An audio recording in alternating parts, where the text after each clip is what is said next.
Готово? Готово. Слаженная работа, горящие детские глаза. Здесь все делается дружно. Ребята сами пишут сценарий, лепят отдельные детали и целые фигурки, соединяют все на одном полотне, выстраивают камеру, снимают. «Пластилиновый Сыктывкар» – это история города, написанная с особой детской любознательностью. На гербе у Сысольска был изображен медведь, ведь рядом с городом до сих пор живет много медведей.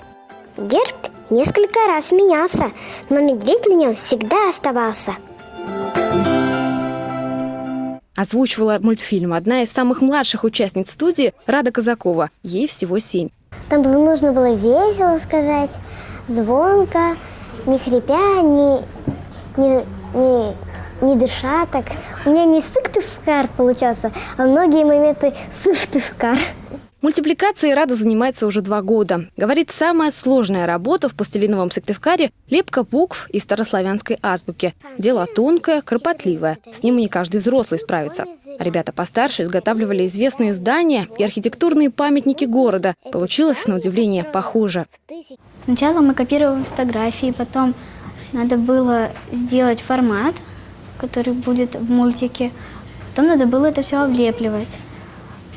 Это надо было лепить блоки такие, а потом их вместе соединять. Самые взрослые участники студии помогали даже при монтаже мультфильма. Всего же в создании пластилиновой картины участвовало около 17 человек. Самое сложное, наверное, было настраивать свет в камере, чтобы было и не темно, и не светло. К тому же было сложно лепить окна на зданиях, потому что нужно прямо делать, не криво.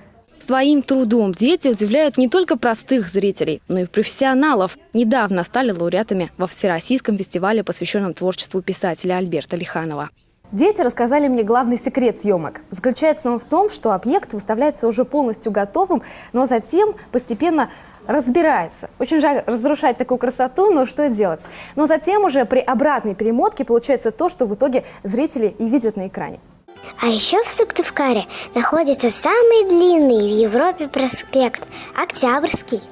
Его длина – 18 километров.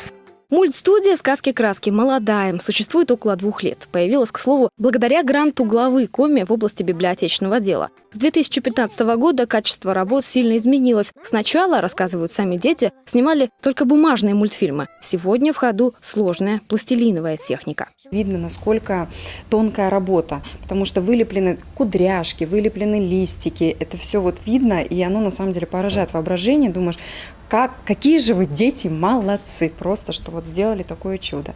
Такой подарок республике на 96-летие. И подарок действительно удался.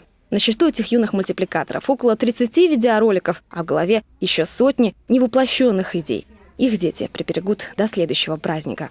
Любовь Филиппова, Павел Люлянмин, телеканал Юрган, Сыктывкар.